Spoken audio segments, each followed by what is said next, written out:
नमस्कार साथीहरु, welcome all of you to my channel. आजको डिस्कसनमा हामी चाहिँ शेयर होल्डर भ्यालु एनालाइसिस को बारेमा छलफल गर्ने छौं र नर्मली हामी शेयर होल्डर जब भन्छौं यानी शेयर धनी भन्छौं। शेयर धनीको तपाईको एसेट को भ्यालु निकाल्नु पर्यो भने हामी कसरी निकाल्न सक्छौं त? अब जनरली हामीले भन्छौं कि अब मार्केट क्यापिटलाइजेसन को कुरा गर्छौं, that's the number of share outstanding into market value per share. तर आजको होल डिस्कसनमा हामी चाहिँ अब इन द कन्टेक्स्ट अफ भन्न सक्छौं कि कर्पोरेट फाइनेन्स भनौं या investment, how we could find the share holder value साथीहरु चाहिँ। अब यो ब्याकग्राउन्ड को सँगै नाउ लेट्स डिस्कस अबाउट कि अब हामीले शेयर होल्डर भ्यालु भन्दाखेरि के बुझ्छौं त साथीहरु चाहिँ। अब शेयर होल्डर्स भ्यालु भन्ने बित्तिकै बिजनेस टर्ममा हामी चाहिँ यसलाई जस्तो फाइनान्शियल म्यानेजमेन्टमा हामी भन्छौं कि द मेन अब्जेक्टिभ भन्ने बित्तिकै शेयर होल्डर वेल्थ को भ्यालु कसरी बढाउने त। अब हुन त प्रॉफिट मैक्सिमाइजेसन अब्जेक्टिभ पनि छ फाइनान्शियल म्यानेजमेन्ट को चाहिँ, तर लङ टर्म अब्जेक्टिभ को कुरा गर्दाखेरि हामी वेल्थ मैक्सिमाइजेसन नै भन्छौं साथीहरु चाहिँ। र यो भनेको चाहिँ इट्स भेरी इम्पोर्टेन्ट एप्रोच हो कि जसमा हामीले मेनली अब नेट प्रेजेन्ट भ्यालु एप्रोच र अर्को स्ट्र्याटेजिक प्लानिङ सँग लिंक गर्न सक्छौं। र अर्को भनेको चाहिँ यसले के गर्छ भने मेनली के एक्टिभिटीज गर्यो भने हाम्रो भ्यालु बढ्छ त, या ओभरअल भन्दाखेरि यसले फेरि ओभरअल स्टेक होल्डरलाई पनि बेनिफिट गरे हुन्छ। स्टेक होल्डर भन्दाखेरि जसको इन्ट्रेस्ट त्यो कम्पनीमा छ, इट कुड बी जस्तो कि इम्प्लोइज, गभर्नमेन्ट, शेयर होल्डर्स या अदर एजेन्सीज भन्न सक्छौं साथीहरु चाहिँ।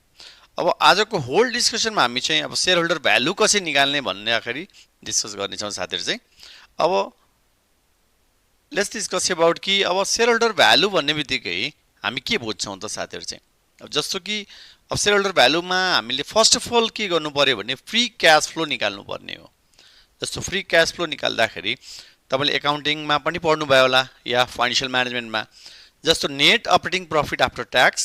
त्यो भनेकै के हो भने चाहिँ अब जस्तो कि अपरेटिङ प्रॉफिट भनेको बित्तिकै ईबीआईटी र आफ्टर ट्याक्स निकाल्नु पर्यो।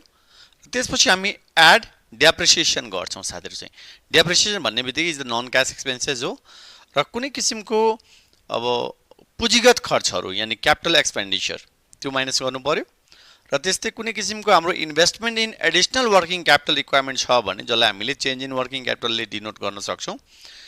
त्यसलाई माइनस गर्नु पर्यो। त्यो भनेकै एज आई एक्सप्लेन अर्लियर कि net operating profit after tax भन्ने बित्तिकै अपरेटिङ इन्कम जुन कि जस्तो कि sales revenue minus variable cost minus fixed cost गर्नुभयो भने तपाईको के आउँछ भने that is the operating income. त्यो भनेको ईबीआईटी हो साथीहरु चाहिँ, earning before interest and tax र 1 माइनस कर्पोरेट ट्याक्स। र यो नर्मली हामीले जस्तो अनलिभर्ड क्यापिटल स्ट्रक्चर छ भने साथीहरु चाहिँ, अब अनलिभर्ड भनिसकेपछि त्यस्तो कम्पनी जसले कुनै किसिमको डेट लिएको छैन यानी ऋण नलिएकोलाई हामी के भन्छौं भने अनलिभर्ड भन्छौं। त्यस्तै अब क्यापिटल स्ट्रक्चर म्यानेजमेन्टको कन्टेक्स्टमा चाहिँ जस्तो लिभर्ड र अनलिभर्ड फर्म भन्छौं या कम्पनी। अब लिभर्ड भन्ने बित्तिकै जसले डेट र इक्विटी दुवै युज गरेको छ र अनलिभर्ड भन्ने बित्तिकै जसले इक्विटी सोर्स मात्र युज गरेको छ। र अर्को चाहिँ क्यापिटल एक्सपेन्डिचर निकाल्दाखेरि हामीले अब change in property plant and equipment जस्तो नेपालको एकाउन्टिङ स्ट्यान्डर्ड अनुसार हामी एनएएस अब 06 को रेफरेन्स लिन सक्छौं र प्लस डेप्रिसिएसन एक्सपेन्सेस गर्दाखेरि हाम्रो के आउँछ भने that is the capital expenditure आउँछ। That is the Nepal accounting standard मैले यहाँ रेफरेन्समा पनि राखेको छु एनएएस 06। र रिगार्डिङ एडिशनल इन्भेस्टमेन्ट या एडिशनल वर्किङ क्यापिटल रिक्वायरमेन्ट भनिसकेपछि that is change in working capital भन्छौं साथीहरु चाहिँ। अब जाउँ हामी चाहिँ अब एउटा सिम्पल एक्जाम्पल डिस्कस गरौँ कि यसमा के छ भने अब हामीले यदि शेयर होल्डर भ्यालु एनालाइसिस को कुरा गर्दाखेरि तपाईको जस्तो कि यो केस के छ भने तपाईको अनलिभर्ड फर्म छ, ओके, जसले इक्विटी सोर्स मात्र युज गरेको छ। यसमा गिवन इन्फर्मेसन के छ भने सबै इन्फर्मेसन हाम्रो चाहिँ 1000 मा छ। जस्तो कि सेल्स रेभेन्यू तपाईको 2,50,000 छ र अपरेटिङ एक्सपेन्सेस इन्क्लुडिङ 6000 डेप्रिसिएसन भनेको टोटल भ्यालु कति छ भने यसको 90,000 छ र कर्पोरेट ट्याक्स रेट भनेको is 30%। While property plant and equipment 2025 मा चाहिँ हाम्रो 60,000 र 24 मा चाहिँ 40,000 छ साथीहरु चाहिँ। र कस्ट अफ क्यापिटल भनिसकेपछि तपाईको even the equity source use गर्दाखेरि पनि कस्ट अफ इक्विटी क्यापिटल भन्छौं, okay, but anyway cost of capital हामीलाई दिइराछ 12%। र इन्भेस्टमेन्ट ट्याक्स क्रेडिट भनेको 5% छ साथीहरु चाहिँ र क्याश सेल्वेज भ्यालु भनेको 8000 र बुक सेल्वेज भ्यालु 6000 छ भने अब मेन क्वेशन के हो भने what would be the share holder value साथीहरु चाहिँ ओके अब शेयर होल्डर भ्यालु निकाल्दाखेरि तपाईले सिम्पली यही गिभन इन्फर्मेसन हामी के गर्न सक्छौं भने अब सिम्पली एक्सेल बाट हामी क्याल्कुलेट गर्न सक्छौं या म्यानुअली गर्न सक्छौं जस्तो कि तपाईको यु कुड सी हियर कि सेल्स रेभेन्यू कति छ त्यो गिभन इन्फर्मेसन बाट 2,50,000 lace operating expenses including depreciation 90,000 भयो त्यो पछि हाम्रो के आउँछ भने अपरेटिङ इन्कम यानी EBIT आउँछ र सिन्स अब यो कम्पनी के छ भने कुनै किसिमको डेट लिएकै छैन दिस इज द अब अनलिभर्ड फर्म त्यसले गर्दा हाम्रो कुनै किसिमको डेट पनि ब्याज पनि हुँदैन फेरि है सो लेस कर्पोरेट ट्याक्स तपाई गर्नुहुन्छ सो यसको 30% कर्पोरेट ट्याक्स त्यसपछि आउँछ हाम्रो net operating profit after tax त्यसपछि हामीले किनभने हामीले पहिला फ्री क्याश फ्लो निकाल्नु पर्यो साथीहरु चाहिँ अब एड ब्याक डेप्रिसिएसन गर्नु पर्यो 6000 त्यसपछि के आउँछ भने cash earning from operating before considering the change in working capital and capital expenditure त्यसपछि लेस हामी एडिशनल वर्किङ क्यापिटल घटाइदिनु पर्यो ओके त्यो भनेको अब जुन सुरुमै दिइरा थियो हाम्रो त्यसको बेसबाट निकाल्नु पर्यो कतिको एडिशनल चाहिन्छ त वर्किङ क्यापिटल भनिसकेपछि सिम्पली यदि नहुँदाखेरि हामीले current asset minus current liabilities भन्ने छौं तर एनीवे यो दिइरा छ हाम्रो ओके त्यसपछि हाम्रो के आउँछ त that is the call operating cash flow भन्छौं OCF ओके अब त्यसपछि लेस क्यापिटल एक्सपेन्डिचर भन्ने बित्तिकै change in property plant and equipment plus depreciation expenses गर्दाखेरि यहाँ तपाईले देख्न सक्नुहुन्छ चेन्ज भन्दाखेरि जस्तो this year minus last year को प्रोपर्टी प्लान्ट इक्विपमेन्ट को value plus depreciation value okay त्यो भनेको 26000 आयो अब हाम्रो फ्री क्याश फ्लो भनेको कति आयो त 87000 अब कस्ट अफ क्यापिटल हामीलाई दिइरा छ कति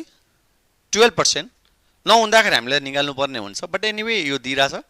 त्यसपछि present value of the free cash flow भने कति आयो त हाम्रो यो भ्यालु डिवाइडेड बाइ हामी सिम्पली डिस्काउन्टिङ गर्छौं यो फ्युचर क्याश फ्लो लाई हामी डिस्काउन्ट गर्दाखेरि 12% 1 बाइ 1 प्लस 12% भनेको 0.12 को पावर 1 गर्न सक्छौं यानी तपाईको चाहिँ कति आयो भने that is the total present value कति आयो 77,678.57 अब के आयो भने हामीले अब इनिशियल इन्भेस्टमेन्ट यानी नेट क्याश आउटले डिडक्ट गर्नु पर्यो क्वेशनमा छ भने इज फाइन तर छैन भने हामीले नेट क्याश आउटफ्लो निकाल्नु पर्यो त्यो भनेको के हो भने इक्वेसन तपाईले सम्झिनु पर्यो त्यो भनेको total cost of new machine plus minus working capital plus investment tax credit भनेको cash incentive provided by the government जब अब हामी भनौं न इन्भेस्टर या व्यापारी पोइन्ट अफ भ्यूमा हामीले अब गभर्नमेन्टको प्रायोरिटाइज एरियामा यदि लगानी गर्यो भने त्यसलाई हामीले गभर्नमेन्टले के गर्छ भने हामीले इन्सेन्टिभ प्रोभाइड गरे हुन्छ that is known as investment tax credit त्यसपछि क्याश सेल्वेज भ्यालु अहिले गर्यो भने हाम्रो बिक्री गर्दाखेरि पुरानो मेसिनको कति भ्यालु हुन्छ प्लस माइनस ट्याक्स अब यहाँ के बुझ्नु पर्यो भने माइनस टीसी न्यू भन्ने बित्तिकै अहिले करेन्ट उसको कति छ त दिस इयर को चाहिँ 60000 अब वर्किङ क्यापिटल भनेको एडिशनल वर्किङ क्यापिटल भन्ने बित्तिकै इन्क्रिज भन्छौं 5000 र अर्को भनेको इन्भेस्टमेन्ट ट्याक्स क्रेडिट अब गभर्नमेन्टले के भनेछ भने investment tax credit as per this question कि 5% छ भने तपाईको कस्ट अफ मेसिन इन्टु अब 5% गर्नु पर्यो र अर्को भनेको cash salvage value given in the question छ र अर्को हामीले प्लस माइनस ट्याक्स भन्ने निकाल्नु पर्यो अब यहाँ निकाल्दाखेरि तपाईले के विचार गर्नु पर्यो भने जस्तो क्याश सेल्वेज भ्यालु टुडे अहिले कति दिइराछ क्वेशनमा 8000 र बुक सेल्वेज भ्यालु भनेको 6000 छ साथीहरु चाहिँ अब तपाईले के विचार गर्नु पर्यो भने यदि cash salvage value greater than book salvage value भयो भने त्यसलाई हामी गेन को अवस्था भन्छौं र गेन भयो भने हामीले के तिर्नु पर्छ त ट्याक्स तिर्नु पर्ने हुन्छ जसलाई हामीले ट्याक्सेसन ल्याङ्ग्वेजमा ट्याक्स लायबिलिटी भन्छौं